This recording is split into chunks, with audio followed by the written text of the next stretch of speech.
Hi guys, it's Curtis Braithwaite here for However You Like to Break. I'm with Swiss star Alexander Ursenbacher for a quick catch up as the season has just begun. We're here in Leicester, just finished the British Open, so we thought we'd have a little sit down and a chit chat about what's happening and what's been happening over the last 18 months. So Alex, how are you, mate? I'm good, mate. Thanks. Yeah.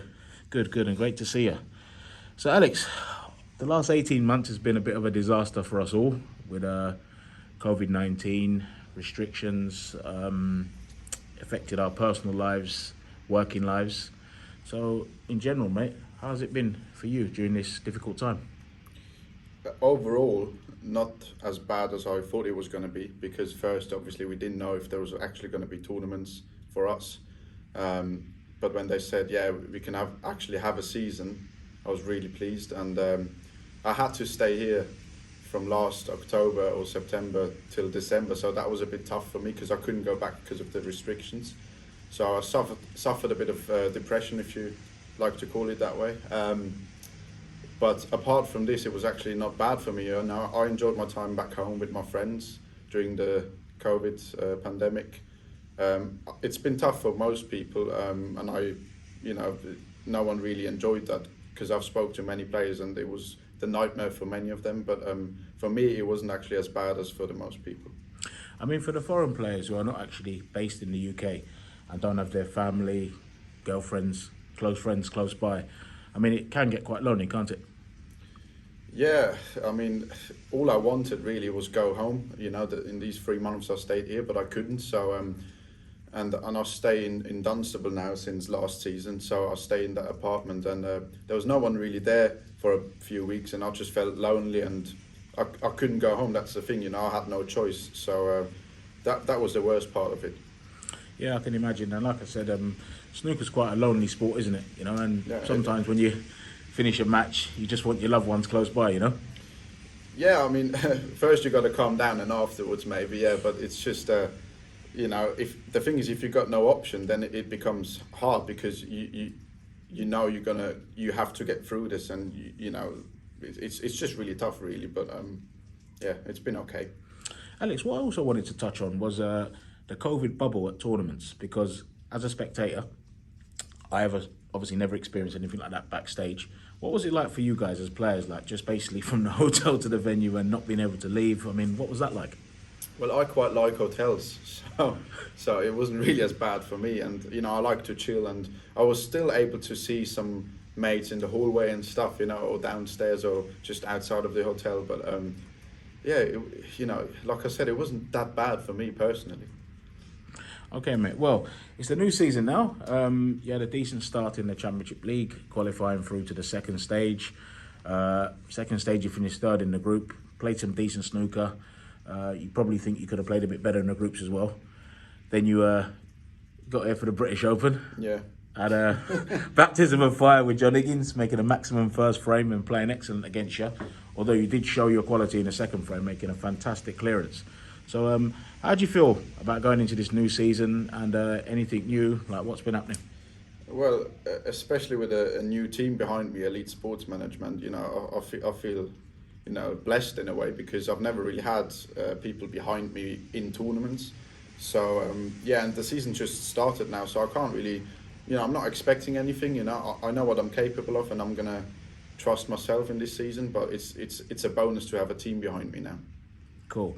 Now, Alex, what goals are you really setting yourself for this year? I mean, over the last couple of years, your rise has been fantastic, because I remember 2 years ago you were ranked in the late 80s, and now you have an end of season ranking towards like the top 32. But what's your actual main aim for this season?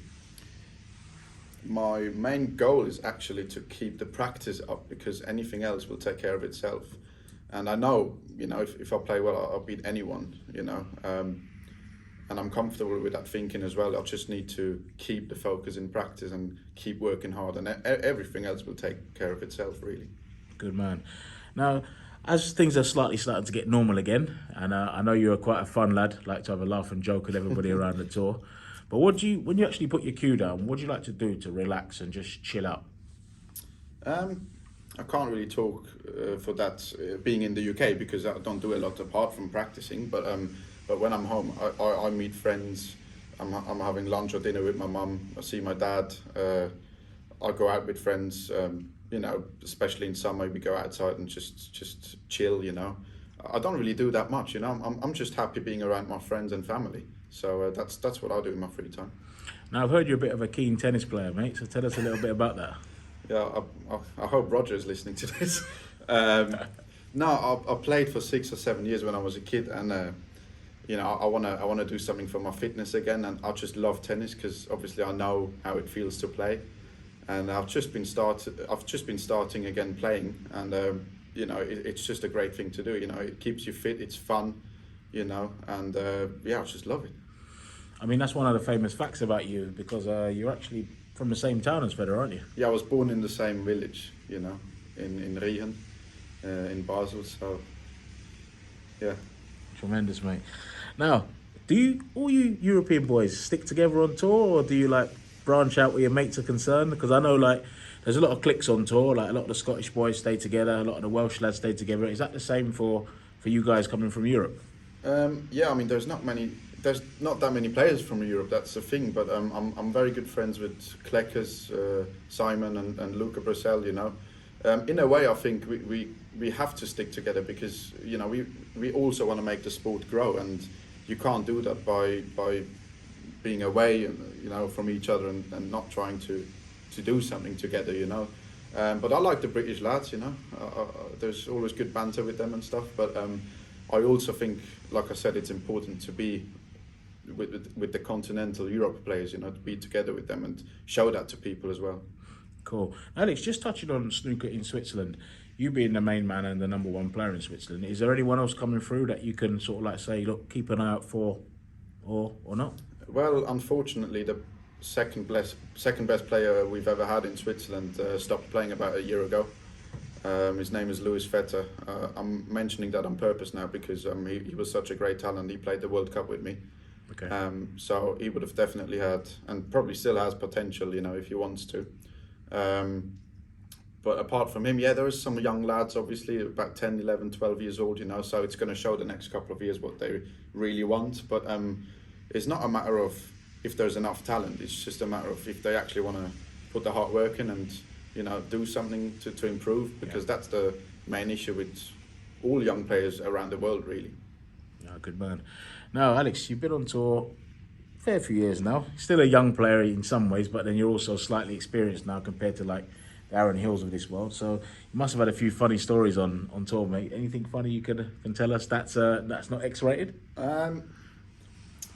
Well, yeah, many funny stories, but one I definitely remember was when I played the World Cup with Lewis, and we flew from Zurich over Moscow and then from Moscow to Shanghai, and we we landed, and there was no luggage there, so all we had, I had a handbag, a small handbag as well, so we had absolutely nothing, just our phones, the charger, and that was it, you know, some money, and that was it. So we actually went to, I think it was Yushan, the World Cup, and we're just standing there at the train station, basically like we're going down the club from home, you know, just with the handbag and a drink, and we're in China in the middle of nowhere, you know. Yeah. And we had to wait until the next day to get our luggage, and we got it actually an hour before the game, and we felt good after that, but it was just a nightmare, but funny at the same time, because we were just there with nothing, absolutely nothing, on the other side of the planet. So, mate, I can imagine, man. I mean, not having your luggage all the way in China, yeah, it's definitely not the best, but there's always one positive thing. You had your phone. I had my phone, and even the queue was gone. So we probably had to use different queues and waistcoats and everything, you know. But no, it's a funny one, that. Different class. Well, look, Alex, I know you've got a busy schedule this evening, mate, so I'm not going to keep you anymore.